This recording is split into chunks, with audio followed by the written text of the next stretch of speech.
Instruksi. Torah artinya instruksi. Instruksi untuk apa? Untuk hidup dalam kesucian. Kata lain daripada Torah adalah hukum. Hukum apa lagi? Oh, tidak, Coba kamu jelaskan. kosa kata hukum itu mishpat di dalam Torah. Ada judgment, ya. The law of judgment itu namanya mishpat. Kalau Torah itu instruksi. Kenapa? Ada instruksi untuk mencintai tetanggamu seperti dirimu sendiri. Ada instruksi untuk mencintai Hashem. Ada instruksi untuk mencintai convert. Ada perintah untuk mencintai musuh juga harus. Bentar dulu, Pak Rasen. Jadi dalam penjabaran hukum bentar, biar dijelasin dulu sama Bu Iksan. Nanti kalau setelah selesai, baru kamu ngomong, oke? Oke, saya kasih lihat ya. Perintah untuk mencintai di dalam Torah, kalau Kristen sering menerjemahkannya itu dengan kata mengasihi ya. Wa'afta. Kamu lihat ada berapa kali wa'afta di sini. Ya, di sini di dalam Wayakra ya. Nih saya kasih bahasa Indonesianya deh. Walaupun ini nggak benar-benar banget ya. Di sini ada tulisan la tiqam wa la titar atbana ammaka wa'afta la ra'akhir kamaka ani asyam.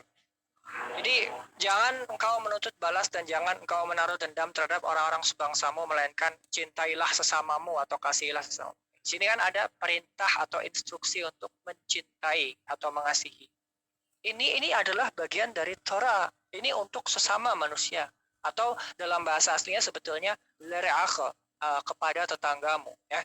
Lalu kita lihat lagi. Di sini sama.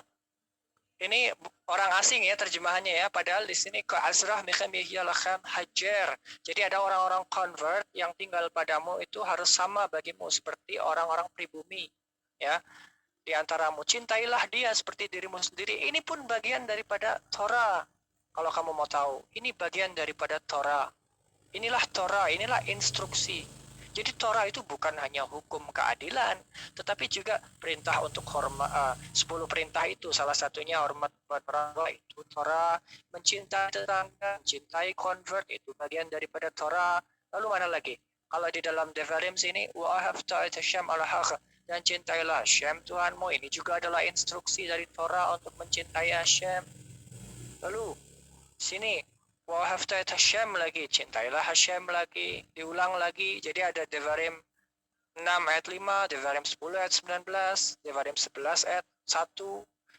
Kalau 10 ayat 19 di sini wa'ahaftam at hajar, dan cintailah orang-orang yang convert. Artinya orang-orang yang convert itu harus dihormati dan dicintai seperti pribumi. Kalau di dalam Torah ini perintah dari Hashem, bukan perintah manusia. Lalu kalau kita melihat di dalam Torah sudah selesai kata wa'afta. Apakah menurut kamu ini hukum? Bukan, ini adalah instruksi. Kalau kita bicara hukum ya, maka yang harus kita buka di dalam Torah itu adalah Devarim 17. Di sini saya akan menjelaskan. Ya, kita lihat di sini aja nih. Oke, kamu ngomong kalau saya ngomong tolong Islam juga kasih waktu. Oke, saya dengar. Yang kamu tidak tahu adalah ya, di dalam Torah kalau kita bicara mishpatim ya, ufata al-haqanim halawiyim, dan kamu akan datang kepada kohanim halawiyim ya, wa'al hasyafat, dan kepada hakim. Jadi ada kohanim dan ada hakim, ini dua entitas yang berbeda. Dikatakan asyariyah bayamim maham yang akan ada di hari-hari itu, wadarashta, dan mereka akan menjelaskan, wahijidu, dan mereka akan memperkatakan laka kepadamu et devar hamishpat. Nah, devar hamishpat, devar itu artinya perkataan, hamishpat itu artinya hukum keadilan. Jadi kosakata untuk hukum keadilan itu adalah mishpat. Mishpat ya. Ini hukum artinya. Nah, terus di sini dikatakan wa'asita alpi hadavar, dan kamu akan melakukan seperti yang dikatakan ya. Seperti yang dikatakan berarti lisan ya. Asyar yajidu laka, yang mereka perkatakan kepadamu, min hammakom hahu, dari tempat itu, spesifik tempat yang khusus, hargerizim. Menurut Torah hargerizim ya, kota Syekhem. Bukan sekte, kita bukan bicara sekte, tetapi ini berbicara mengenai asal usul. Ketika Yehoshua merintahkan Torah di sana, Asyar Yizhar Hashem, yang telah dipilih oleh Hashem. Ingat bahwa kata Yizhar di sini dalam modern Hebrew adalah future tense, tetapi dalam archaic grammar adalah past tense. Jadi Yizhar di sini artinya yang telah dipilih, berarti sudah ada. Dan di sini dikatakan wasyamarta, dan kamu akan menjaga la'asot untuk melakukan kakala syariaruha, seperti seluruh yang mereka instruksikan kepadamu. Jadi kata yoruha artinya instruksi atau yang diinstruksikan kepadamu. Dan di sini dikatakan alpi hatora, atas Torah lisan. Kenapa Torah lisan? Karena ada kata pi. Pi di situ Torah syabe alpe. Torah lisan. Asyariyaruha, yang mereka instruksikan kepadamu. Di sini dikatakan al-ham mishpat, dan atas hukum keadilan. Asyariyam marulaka, yang mereka ucapkan kepadamu. Ta'asa. Di sini dikatakan kamu harus melakukan, kamu akan melakukan. Ta'asa. Lo tasur, tidak kamu menyimpang. Min hadavar, dari perkataan asyar yajidu laka, yang mereka perkatakan kepadamu, yamin usmol, baik ke kanan ataupun ke kiri. Jadi apa yang dijelaskan oleh Kohanim Halawiyim itulah mishpat, hukum keadilan. Tetapi Torah bukan hanya berisi mishpatim. Ada juga perintah, misalnya kita melihat di sini di dalam Wayikra 11 ayat 7 nih misalnya nih. Wa'idha khazir. Kita ini bicara tentang babi, ya. Lalu di ayat terakhir dikatakan tame hulachem, ya. Najis itu bagi kalian, gitu. Tidak boleh dimakan. Najis itu. Nah, ini adalah bukan hukum keadilan, ini namanya hukim. Ini adalah perintah ketetapan tanpa alasan. Itu namanya hukim. Yang tadi namanya mishpatim, yang ini namanya hukim. Dan yang lain-lainnya itu adalah instruksi. Jadi Torah keseluruhannya adalah instruksi, tata cara, aturan. Aturan yang ada, bukan hanya sekedar hukum pengadilan, tetapi juga keseharian. Kalau 10 perintah isinya hukum tentang moral atau ajaran-ajaran yang berisi moralitas. Jadi Torah itu keseluruhannya beranak cucu atau peru-revu, itu juga merupakan perintah khusus untuk seluruh manusia secara universal. Bukan hanya orang Israel, tapi seluruh manusia untuk memiliki keturunan. Contohnya, itu diperintahkan di dalam Torah, dan kita bisa melihat di dalam, misalnya di dalam Bereshit 1.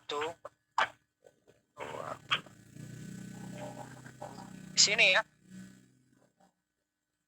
Wa idzarih altam Elohim, dan Elohim dia memberkati mereka, wa yomer laham, dan dia mengucapkan kepada mereka, Elohim, wa yomer lahem Elohim, dan Elohim dia mengucapkan kepada mereka, peru, urvu. Peru itu artinya berbuahlah, dan urvu artinya adalah dan menjadi banyak. Jadi perintah berbuahlah dan menjadi banyak maksudnya beranak cucu. Itu adalah perintah universal untuk seluruh manusia. Kenapa? Karena yang diberkati di sini, Osam, mereka itu adalah manusia. Itulah. Dan ini adalah bagian dari Torah, dan ini adalah perintah dari Hashem yang tidak bisa dilanggar oleh manusia. Seperti itu. Jadi kira-kira jelas ya di sini untuk audiens yang Muslim ataupun yang Kristen. Kalau tidak jelas, boleh diperkenankan untuk bertanya. Oke, terima kasih. Silakan Bro Billy kalau ingin menanggapi. Bro Billy, silakan ingin menanggapi. Atau mungkin lainnya. Halo. Jadi begini, dalam penanggapan Penanggapan Syekh Isa bahwa hukum Taurat itu ada 613 atau disebut hukum Mitau. Kita jelas lihat dalam Taurat. Ketika saya tanya bahwa Taurat itu yang mana, semua termasuk instruksi, tapi dia ngomong soal halal haram itu juga termasuk Taurat. Dia bicara tentang 10 hukum moral, itu juga Taurat. Nah, jadi bisa disimpulkan bahwa Taurat itu adalah hukum aturan perintah. Itu bahasa berkata bahasa Ibrani. Tetapi jika dia menolak dan menjalankan 613 hukum itu, terserah dia. Tetapi dalam pembagian hukum, 613 semua Kristen itu akan memandang hukum Taurat itu satu macam, termasuk Ishak. Bahwa hukum Taurat itu satu macam. Ketika Yesus katakan, aku datang bukan untuk meniadakan hukum Taurat, tetapi menggenapinya, maka semua orang Kristen Islam akan berpendapat bahwa apapun yang dilakukan oleh orang Kristen sudah bisa, karena dosanya sudah ditebus. Tetapi bukan seperti itu. Jadi sebenarnya apa yang digenapi oleh hukum Taurat itu? Jadi kita lihat pembagian hukum Taurat dalam Alkitab. Bukan pembagian hukum Taurat oleh para ahli-ahli agama orang Yahudi. Harus bedakan. Atau disebut di zaman Yesus itu para ahli-ahli Taurat. Ya, Yesus jelas-jelas menentang aturan mereka juga, bukan tidak. Ada ceritanya. Kalau kita membagikan hukum Taurat itu yang pertama, civil law, atau disebut dengan hukum-hukum sipil. Artinya, itu juga merujuk pada Taurat. Yang kedua, hukum bayangan. Ada juga. Tentang bulan baru, perayaan Paskah, apa semua, itu kan ada semua di dalam catatan Imamat 23. Itu juga aturan Taurat. Di sini kita harus jeli melihat soal Taurat. Jangan memandang Taurat itu hanya satu macam saja dalam penggolongan 613. Makanya kita nggak akan dapat mana hukum yang berjalan, mana hukum yang digenapi, mana hukum yang bersifat sementara.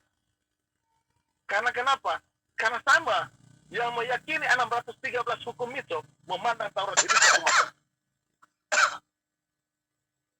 Sehingga orang Islam akan berkata, ya terserah Kristen mau bikin apa, bisa buat apa-apa ya. Karena penegakan ahli-ahli Taurat orang-orang Yahudi seperti Ishak. Jangan Ishak mau mengatakan orang Kristen salah semua. Enggak, Ishak. Kita lihat dalam pandangan Taurat kita. Anda bisa mengatakan dari ayat demi satu, tetapi merujuk semua kepada hukum Taurat. Itu kan fakta yang Anda jelaskan. Saya ikuti apa yang kata-kata kamu tadi. Bukan tidak, saya simpulkan tadi semua. Makanya kenapa kalau ditanya, kenapa kita tidak makan haram? Saya tahu jawabannya. Karena yang digenapi itu adalah hukum lambang yang bersifat sementara. Tetapi halal haram itu masih jalan.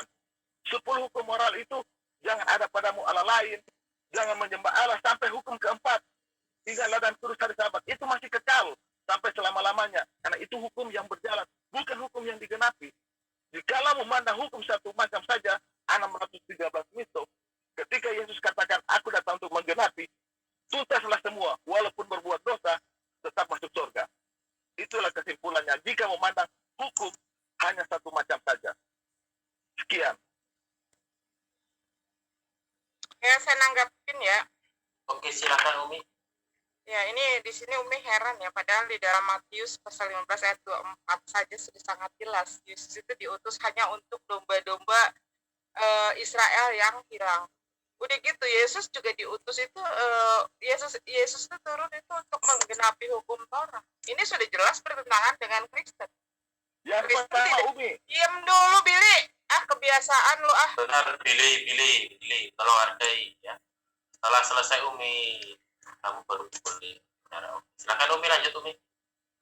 Ya, jadi ini di Matius 15 ayat 24 dikatakan bahwa Yesus ini diutus untuk domba-domba dari kalangan Bani Israel. Jadi tidak ada kaitannya dengan Kristen karena Yesus tidak pernah mengenal Kristen. Kemudian yang kedua juga Yesus itu turun itu untuk menggenapi hukum Torah. Tetapi Kristen ini justru ujuk-ujuk datang meniadakan hukum Torah. Terus di sini Billy ya, begitu menggebu-gebu mengajarkan Torah ini itu terhadap milik Torahnya sendiri. Tidak menyadari kalau Kristen ini justru meniadakan hukum Torah, begitu loh. Contohnya apa? Dari hukum Torah yang pertama saja tidak boleh menyembah ilah lain. Nah, dia menyembah manusia Yesus. Sudah jelas itu melanggar hukum Torah. Di dalam hukum Torah jelas tentang apa Umi, kalau hanya berasumsi, Umi, bertanya dulu, Umi. Diam dulu. Gak ada urusan sama kamu, bisa diam gak? Gak punya etika banget. Ini Zoom Muslim ya, Billy. Kamu jangan merasa berkuasa. Jangan kamu selalu menginjak-injak Muslim di sini. Gak punya etika. Makanya saya udah bilang, kamu kalau mau bicara sendiri, bikin Zoom sendiri. Ya, jadi sebentar, jangan dulu dibantah. Kalau bantah nanti kalau aku selesai ngomong. Contoh lain apa? Di dalam hukum Torah babi itu diharamkan. ini datang-datang umat Kristen memperbolehkan makan babi. Jelas itu melanggar hukum Torah. Bahkan ya, dulu waktu zamannya Yesus saja sama. Yesus juga melanggar. Karena apa? Yesus melakukan kegiatan memetik gandum di kebun orang pada hari Sabat. Itu pelanggaran bukan? Pelanggaran. Nah, kayak begitu. Jadi ini saudara Billy ini dari kemarin dia berbicara menjelaskan Al-Quran kepada Gus Wakid. Gila enggak? Seorang Gus diajarin sama Kristen yang enggak tahu apa-apa. Sekarang ada yang pemilik Torah di sini, kamu ngajarin juga ke pemilik Torah. Kamu siapa? Cara kamu berbicara saja udah ngaler ngidul. Enggak jelas juntrungannya apa yang dibahas. Begitu loh. Silakan tanggapi Billy. Oke, yang pertama Umi telah menyebar fitnah. Yesus tidak pernah memetik gandum pada hari Sabat, Umi. Yang kedua, Umi, kalau ada Umi ayat Yesus memetik gandum pada hari Sabat, saya mualaf. Murid-murid Yesus saja. Murid Yesus, bukan Yesus. Murid-muridnya yang melakukan. Iya, tadi Umi bilang Yesus. Diam saja, Iya. tidak Iya. benar. Oke, tenang, saya akan jelaskan. Dan Yesus pun menentang kepada ahli-ahli Taurat, si pembuat hukum itu, pembagian hukum itu, 613, yaitu mereka. Yesus bilang, ketika ada binatang masuk ke lubang, apa enggak akan tolong? Ini harus dipersepsi yang berbeda. Kalau Pada hari Sabat, wah nefes menyelamatkan nyawa, itu larangannya di mana? Nggak ada larangannya satupun. Memang nggak ada, boleh kok. Yang bilang Tapi tidak dulu. boleh siapa? Maaf Kamu Ishak, tahu Ishak, tak, iya. Tunggu Billy dulu baru sambung Tidak. begitu. Lanjut aku Billy. tahu aturan Yahudi. Pada zaman Yahudi, pergi ke tempat ibadah, kalau dia keluar keringat pun tidak boleh pada hari Sabat. Betapa kerasnya aturan Yahudi tentang hari Sabat. Makanya dalam Alkitab itu ada dua Sabat. Sabat yang didramatisi oleh Yahudi atau Sabat manusia dan Sabat Tuhan. Yang kita jalani ini berbicara soal Sabat Tuhan. Yesus melakukan kebajikan, bukan pekerjaan. Murid Yesus memetik gandum pada hari Sabat untuk dimakan, bukan untuk dijual. Jangan Anda menuduh itu disebut bekerja, tetapi itu disebut kebajikan. Yang kedua, si Umi mengatakan bahwa kami makan babi. Umi, Anda berbicara dengan saya, makanya saya sudah jelaskan, jangan memandang hukum Taurat itu satu macam saja. Karena yang digenapi Tuhan Yesus itu adalah hukum Taurat yang bersifat lambang. Sedangkan 10 hukum atau 10 Udah, hukum lu terlalu ngawur. masih baku. Lu udah terlalu ngawur. Mana ayatnya, dalilnya mana? Mana Umi dalilnya yang sebentar Umi. menyatakan- Ya, tunggu Bentar, Billy dulu bentar, selesai. bentar, Bukan, biarin, tadi kan biarin. Umi juga Mana- begitu. Jadi Mana hargailah. dalilnya Yesus memperbolehkan? Mana dalilnya Yesus memperbolehkan makan babi? Udah jelas Umi, dalilnya ayatnya ada dilarang baca-baca memakan di babi. Saya Oke, tidak bentar. mengatakan, Umi, saya tidak mengatakan babi itu halal. Gereja Advent Masehi hari ke-7 tidak pernah makan haram lebih daripada Muslim. Itu fakta. Ya lu nggak Saya jelas harus ya. berbicara. Nah, makanya Umi, saya juga Kristen. Anda bicara Kristen, Advent itu Kristen juga. Umi. Sekarang bicara jujur, Kristen makan babi enggak? Saya Kristen tidak Kristen makan makan babi. babi enggak? Lebih daripada Muslim. Tidak. Bukan kamu. Saya tanya bukan kamu makan Umi, babi Anda enggak? berdebat Kristen dengan makan babi saya. enggak? Kristen makan babi enggak? Satu-satu. Oke Umi, jangan memaksakan hal itu. Makanya saya sudah jelaskan. Kristen makan babi enggak? Jawab. Saya Kristen dan saya tidak makan babi. Saya Jawab kan dulu, nanya Billy. kamu. Billy, jawab dulu. Ya, saya bukan nanya kamu. Kristen makan Saya babi enggak? Kristen. Bang Billy sudah jawab itu. Iya, Bang Billy kan Kristen, tidak makan babi. Dia sudah jawab itu. Bukan. Kecuali tanya di orang lain. Ini Billy. Saya tidak nanya orang lain. Billy. Saya tanya Kristen makan babi enggak? Ah, Ini nanti kenapa tanya Anda sama jadi Kristen lain aja ngomongin Umi. Billy? Kalau sama Billy berarti ini kan debat sama Saya Billy. tidak makan halal, tidak Saya makan haram bukan lebih nanya daripada kamu. Islam. Saya bukan nanya kamu. Kamu pakai otakmu. Saya tidak nanya kamu. Kristen makan Kamu babi nanya enggak? Kristen. Kamu nggak nanya Kristen. Saya Kristen. Iya, Kristen Iya. makan babi enggak? Billy Kristen Tidak. Advent tidak makan babi. Mungkin teman-teman lain bisa menjawab yang Ya, Kristen. jangan tanyalah mereka. Sekarang saya Saya katakan nggak kepada nanya Anda. Billy. Saya Bentar, nggak Billy. nanya Billy. Saya nanya Kristen Kristen maksud makan Umi itu babi Kristen enggak? Billy. Oke, Umi jangan mengiringi yang lain. Anda berdebat dengan saya. Loh, Oke, loh, saya loh, loh, jelaskan. Enggak, ini Enggak. saya kan bicara masalah hukum Umi, Torah. Saya bicara Anda masalah mencari pelanggaran fakta hukum Torah. kebenaran. Anda Kamu mencari makan, fakta kebenaran atau saya mencari kesalahan orang. saya Bentar, bicara Billy. kebenaran masalah hukum Torah. Bukan Bukan tadi kan waktunya Billy dulu begitu, biar teratur. Bang Kan? Agas, sebentar Bang Agas. Bang Agas Bang kenapa Agas, jadi Bukan Bang bela, Agas, tapi biarin Bang Agas ini kan mas, biar teratur. saya Pak Amir coba Pak Amir atur dulu. Jadi Pak Amir. begini, lanjut. Pak Amir. Saya jelaskan dalil saya kenapa tidak makan babi. saya nggak tanya kamu makan babi. Saya tahu Tahu kamu dulu, Advent, Umi. kamu Supaya Advent kamu nggak makan paham babi. soal Saya Taurat, tanyakan Umi. Kristen makan babi nggak? Umi, kamu jangan dialog ini. Umi bukan mau mencari siapa yang benar dan siapa yang salah, Umi. Ini saya lagi berbicara hukum Oke, Torah. bentar. Di dalam hukum Torah, ya dilarang makan babi. Pertanyaannya saya bukan nanya ke kamu, Bil. Kamu sebagai seorang Advent, saya tahu kamu nggak makan babi. Pertanyaannya, apakah ke Kristen dihalalkan makan babi, diperbolehkan makan babi nggak? Nah, silakan jawab. Nggak boleh menjawab si Adventnya. Kristen itu banyak denomnya masalahnya. Enggak Kristennya Ya, aja, sampai di sini Kristennya aja. dulu, Ini soalnya Kristen sudah di tidak dalam teratur. ajaran Kristen, Terima Kristen kasih banyak diperbolehkan makan saudara-saudara babi semua. tidak. Wassalamualaikum Jody, warahmatullahi wabarakatuh. Jody kan Kristen Pak juga. Jody aja deh. Enak sama Pak Jody. Kenapa? Makan